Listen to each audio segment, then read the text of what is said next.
The T-6 shuttle has been a Jedi starship used to bring peace and justice to my new empire. Wait, that's not right. Hold on. The T-6 shuttle flew on many Jedi missions throughout its time in the Republic. But a relic of the past has remained into the age of the New Republic, and it's used by Ahsoka Tano.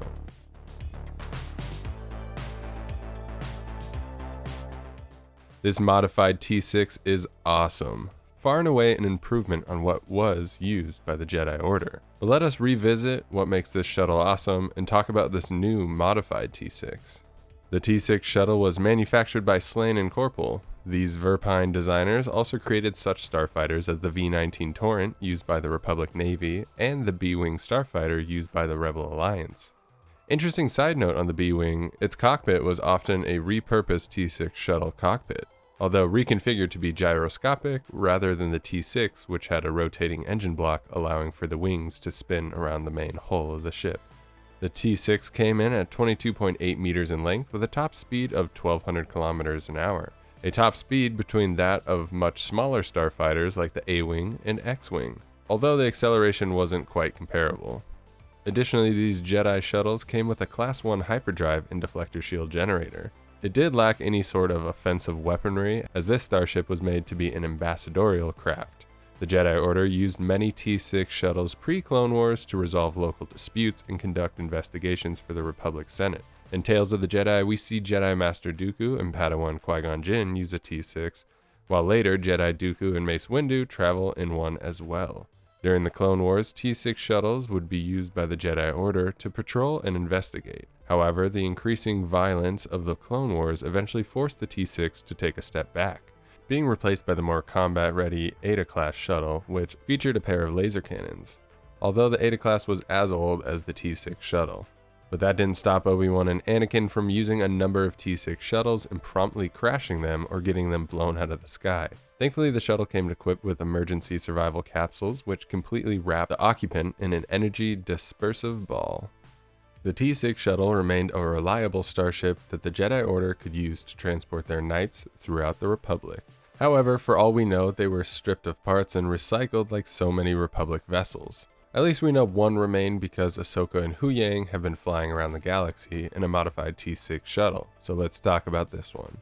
Now, during the finale of Rebels, we see Ahsoka and Sabine on Lothal. Ahsoka arrives in a mostly red and white T-6, the paint pattern a change to the more traditional Jedi shuttles. This was our first appearance of Ahsoka's shuttle, and we didn't quite know that Huyang was flying aboard it.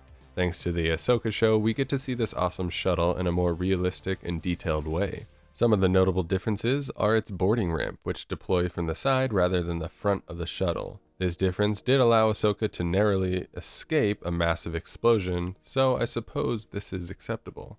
Her T-6 shuttle, unlike the traditional Jedi starship, has one less sublight engine, it being replaced for a much-needed aft laser cannon turret. This weapon system allows for Ahsoka and her crew to defend itself, whereas before, most Jedi would be hard-pressed to use their quick reflexes and Jedi strategies to evade their enemy. However, most would end up crashing or worse. I like the addition of the turret and placement, and I think it gives this starship the capability to hold out on its own. Additionally, Jedi and Padawan can learn to work more in sync when in combat together. On the note of offensive capabilities, the defensive capabilities of Ahsoka's T-6 is more than enough, as we saw its deflector shields protect it from starfighter laser cannon blasts.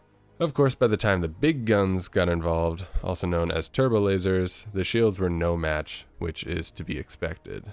Finally, I want to talk about the interior of the T-6 shuttle. This is our first time seeing inside one other than glimpses of its cockpit and loading ramp. I personally love it. I think the hidden table / holo display within the floor is super cool. The added research station where we find Huyang is great, and the Jedi training equipment, along with the fact that the main hold can become a Jedi dojo, is really awesome. I love the idea of Jedi Masters and their Padawan being able to train on long journeys. All in all, Ahsoka has found herself an awesome starship to fly around, although I wonder how she acquired it, and my suspicions tend to drift towards Huyang being the one who brought it to her. We don't necessarily know how he survived the collapse of the Jedi Order, and previously he flew aboard an ancient Jedi Corvette of some sort, so I wouldn't be surprised if he was given a modified T-6 shuttle outfitted for his usage, one that can instruct on the creation of lightsabers while training with them. Additional measures like a dual laser cannon turret make sense considering that his last ship was assaulted by pirates. Just a thought though, we obviously don't know for sure. The Jedi T-6 shuttle remains a legacy vessel of the Order and one that flew on Jedi business throughout the Republic.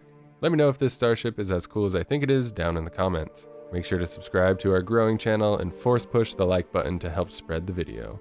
Have an amazing day, young Jedi, and may the Force be with you.